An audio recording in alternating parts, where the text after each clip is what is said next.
Tea Biz Podcast delivers tea news that you need to know. A recap of the week's major headlines with commentary and cultural trends hosted by Dan Bolton. It is the voice of origin for tea professionals and enthusiasts worldwide. Tea nourishes and inspires. It is an ancient plant-based medicine that simultaneously heals and energizes the body as it soothes the mind. Making fine tea is a blend of artistry and craftsmanship. The $200 billion tea trade is fundamentally local, yet exerts global influence, employing millions to enhance the well-being of all.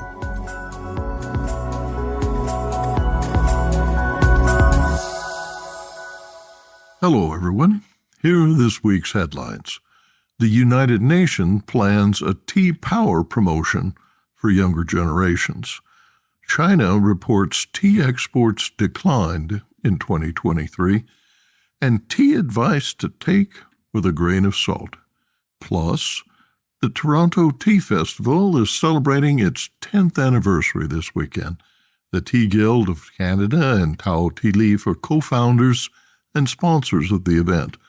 Organizers expect a big crowd to attend educational presentations, cultural demonstrations, and competitions, and there will be products on display from 50 tea vendors, large and small. Rita Fong helped organize the inaugural event. She is the director and manages social media and marketing for what is now the largest tea festival in Canada. She joins us on the Tea Biz podcast this week to share insights on this event's staying power and growing popularity. More in a minute, but first, this important message. What makes a perfect cup of Ceylon tea? The perfect cup is from the tea businesses that ensure the protection of all the children living within their tea estates. We salute Kailani Valley, Talawakili, Bogawanthalawa, Harana, and Elliptia Tea Estates. Support Save the Children, Sri Lanka.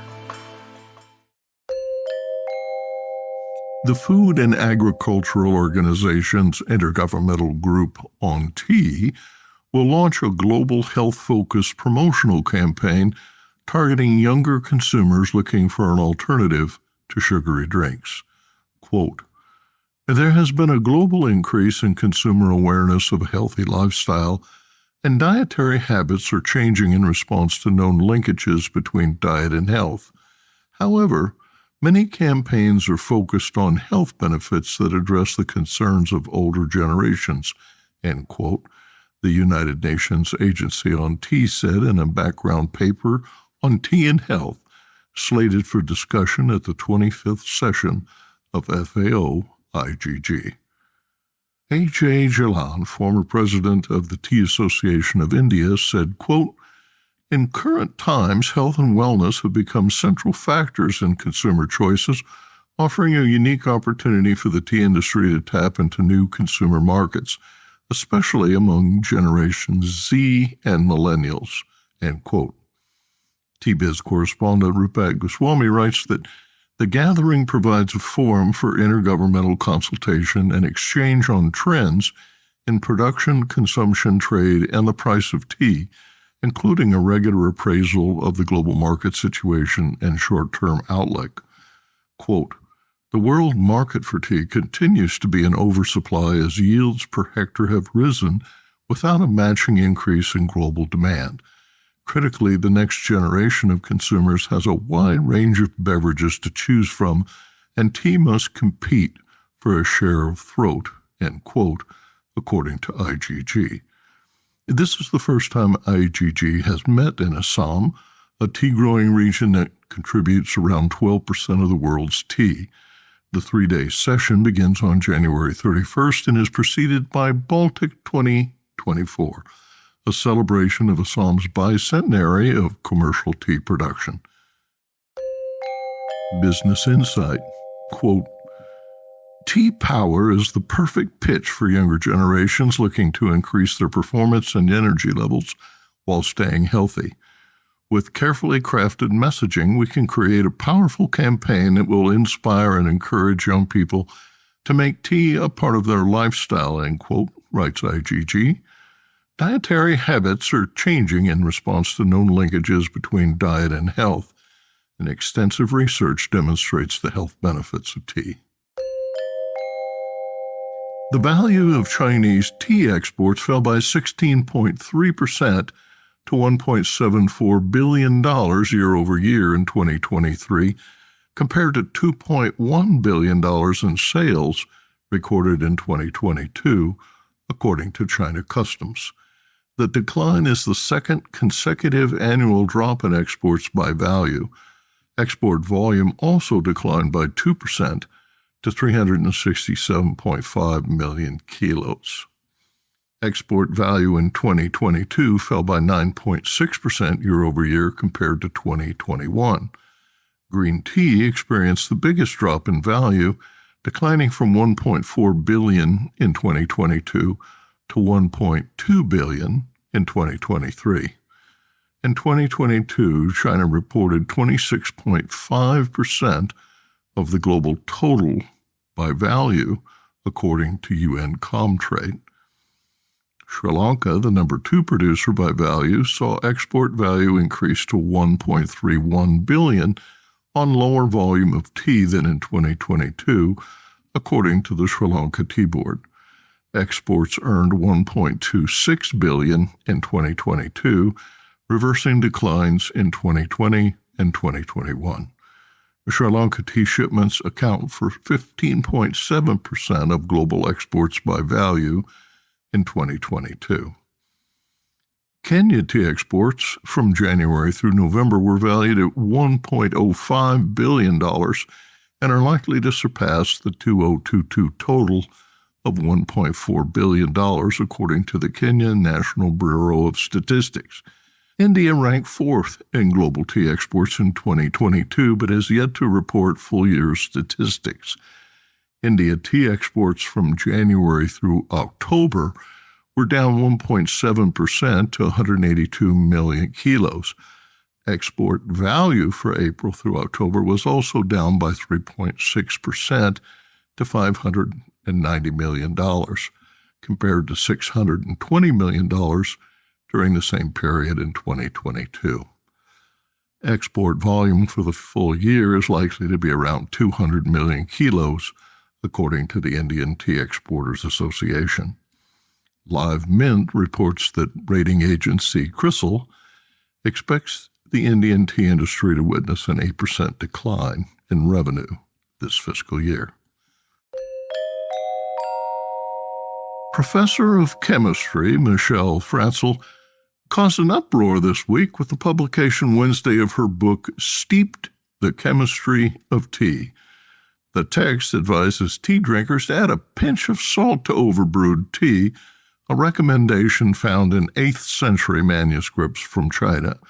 She reports that salt ions block the bitter receptors in your mouth, resulting in a tea that tastes less bitter. The tongue-in-cheek response in media that quoted aghast British culinary and beverage experts drew the attention of the U.S. Embassy in the UK. Quote, American chemist inspires a moment of diplomatic levity with controversial brewing suggestions, end quote, reads a headline in The Guardian, while Political writes, U.S. pledges support for UK after Egghead suggests putting salt in tea. A satirical release said her findings regarding, quote, the elixir of camaraderie, the sacred bond that unites our nations, end quote, could jeopardize relations, placing diplomacy in, quote, hot water.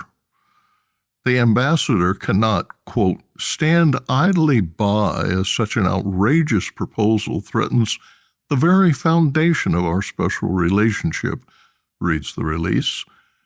The embassy declared that adding salt is not official U.S. policy, quote, and never will be, and jokingly chastised Francl, whose advice in the text is sound. Francl, who teaches chemistry at Bryn Mawr, recommends loose-leaf tea. Those seeking convenience will find a large tea bag allows better infusion than a small one. Dunking reduces the release of tannins, she advises, lending scientific backing to the adage, brew, don't stew.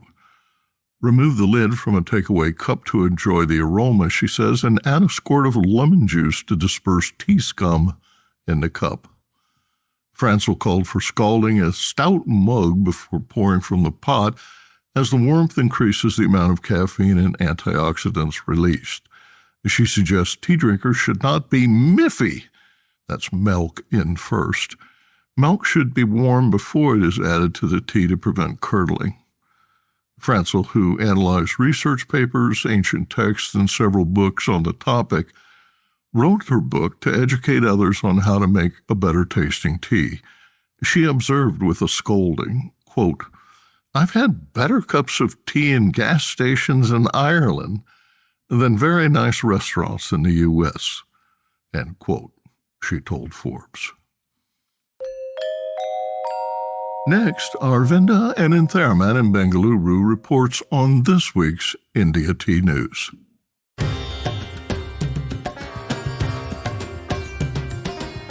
India Tea News for the week ending 26 January 2024. At the 36th General Meeting of the Assam branch of the Tea Association of India, Chairman U.K. Singh reiterated the sustainability concerns of the Indian tea industry. The association called for an aggressive marketing campaign and to declare tea as a national drink to support the industry. It discussed the need for short-term supply restrictions and long-term demand creation. Growers battled for a minimum support price to support livelihoods. Ruhul Amin, Assistant High Commissioner, Bangladesh, was the chief guest, and Indo-Bangladesh trade challenges were also discussed. Neighboring Tripura is set to get an auction center. The northeastern state of Tripura is all set to get its auction center soon. The state borders Assam and has 60 tea estates that produce 9 million kilos of tea annually. Currently, the tea is sold via Guwahati and Kolkata auction centers. Tea is a major cash crop for the state, and producers have been seeking an auction center for some time now. They've also sought for access to the Sri Mangal auction center in neighboring Bangladesh. And now, a word from our sponsor. Hello, I'm Bogdan, a passionate tea drinker and the inventor of the ultimate tea machine, the Brew Maker 1. Preparation is key to making fine tea. Sequential steepings deliver the best taste possible and unlock the true value of whole leaf teas and botanicals. Brew automates that process without using any pots or capsules. This simple-to-operate, smartphone-controlled device stores steeping profiles to consistently make great tea at the push of a button. Brew also reduces time, waste, and energy. That's because I engineered the brew to remember control settings for temperature, brewing time, and quantity. Using my patented process lets you stack steep simply and conveniently. The Toronto Tea Festival is celebrating its 10th anniversary this weekend. The Tea Guild of Canada and Tao Tea Leaf are co-founders and sponsors of the event. Organizers expect a big crowd to attend educational presentations, cultural demonstrations, competitions, and there will be products on display from 50 tea vendors, large and small. Rita Fong helped organize the inaugural event as a director and social media manager of what is now the largest tea festival in Canada. She joins us on the Tea Biz podcast to share insights on this event's staying power and growing popularity.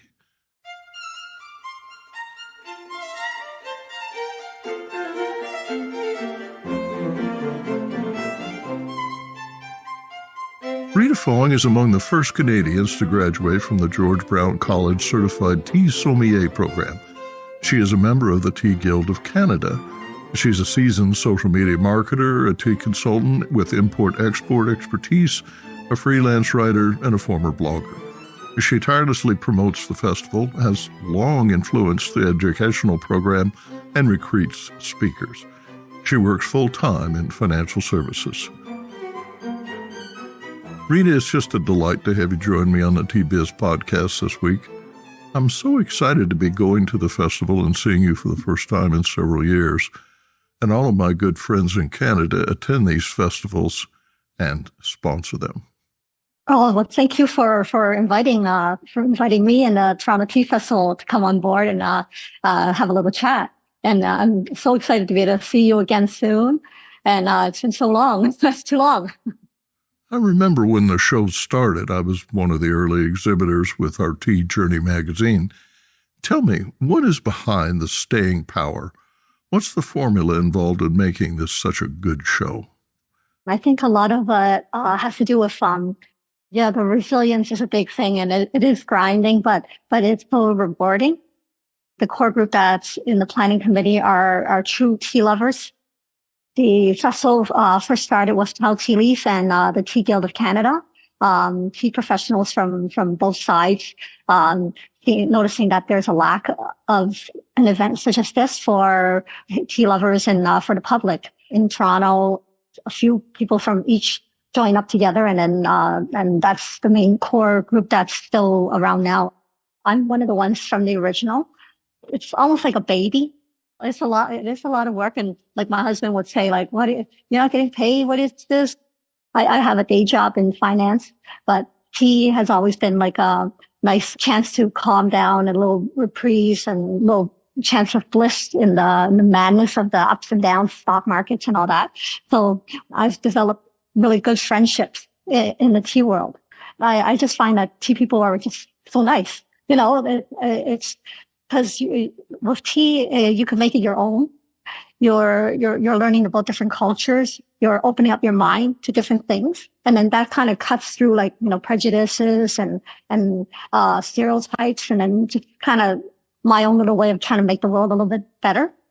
And I think the planning committee, they feel that, we have to do something because Tao Tea Leaf is a business. And so from there, and they're thinking of, how to promote business, how to help other businesses. And then for the Tea Guild, part of our mandate is to educate the public about tea and help fellow tea students and tea sommeliers to nurture and to build a sense and a chance to just keep learning and keep growing. Because tea it's like an endless, it's like you can never know enough about tea. So it constantly keeps growing, as you know. In the past decade, the number of vendors exhibiting at the show has nearly doubled. Canada's specialty tea segment is prominent, generating revenue that rivals commodity suppliers. Will you characterize the type of vendors who benefit from exhibiting? The first festival, I think we had about 30 vendors. Now we're at close to 50, I think 49, 50, last checked. And in the beginning, it was a lot of just really local tea shop. And then as we grew, more people started coming, and a lot of the people that actually attended ended up starting businesses themselves, like Tea Horse. I don't know if you must have heard of Tea Horse. It's an Indigenous woman that's the head of their company. So they were actually attendees when they first came. And then a couple of years later, then they decided to be a vendor. And then they came, and then shortly after that, then they started collaborating with bigger companies like David's Tea, and then Foggy River Farm. In 2020, came to attend the festival to just check out, what it's all about. A lot of their product is herbals, and then this year they are actually they're coming aboard as a vendor themselves. And part of their what they're using as promotion on social media is showing pictures of themselves as attendees at the festival back in 2020.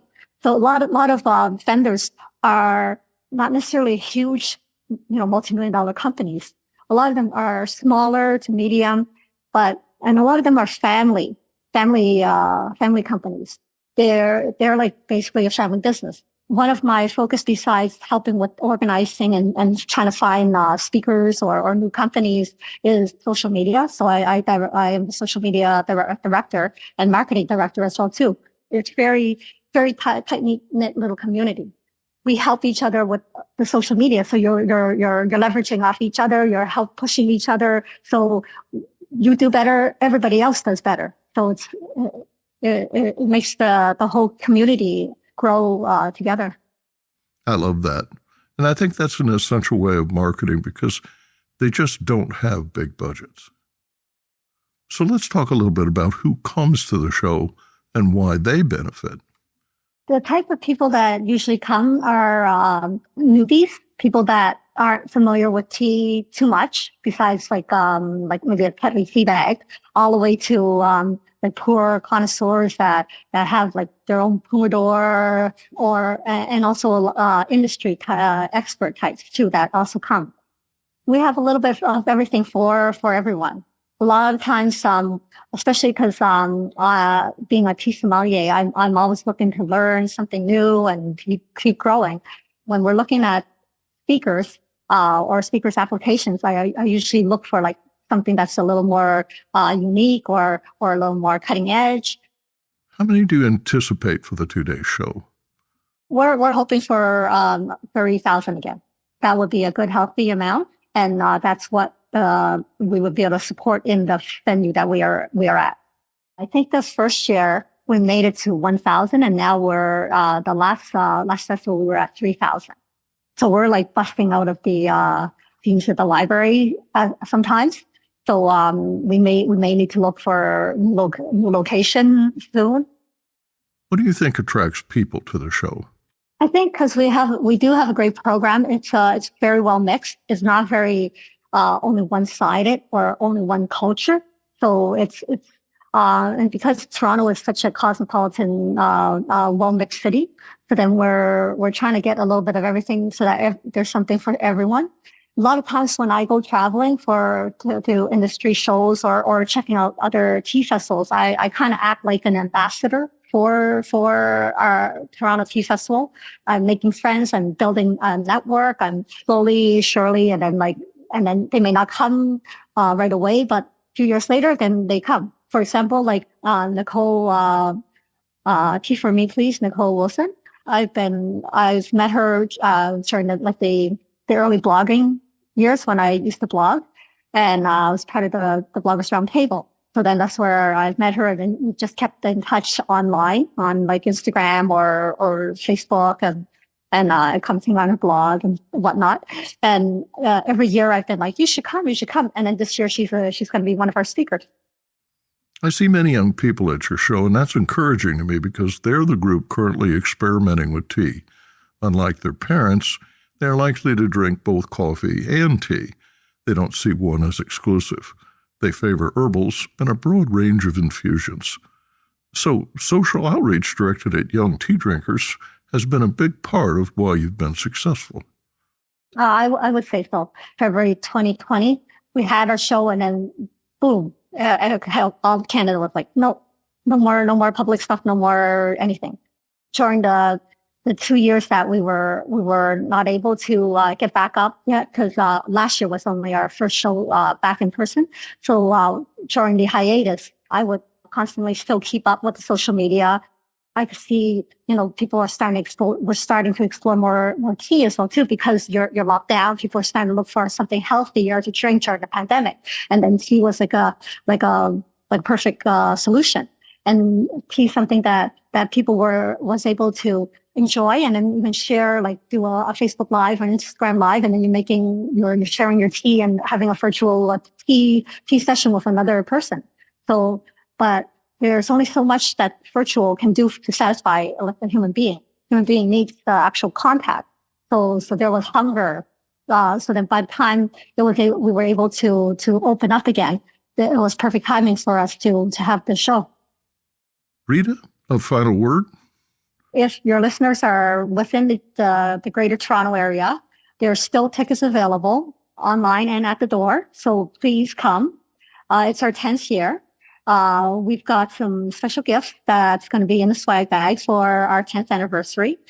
We've got lots of very, very interesting vendors. There's 6 actually from the original festival that will have some sort of badge or something by their booth so people can recognize them.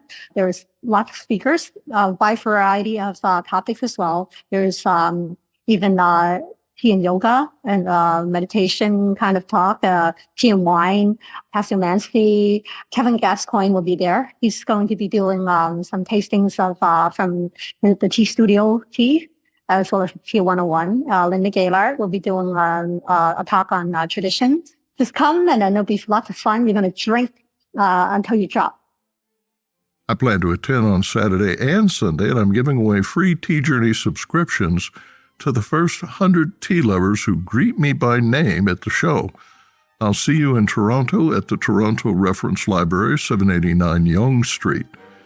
To purchase tickets in advance, see the Tea Biz blog or visit teafestivaltoronto.com.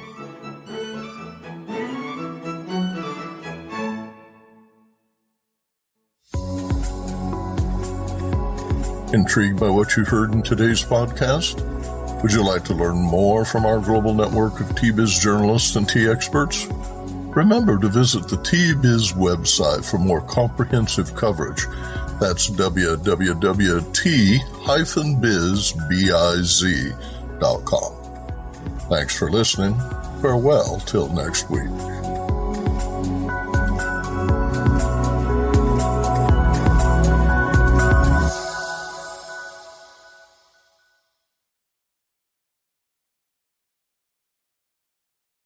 Produced by Adavita Studios. Connect your voice to the world.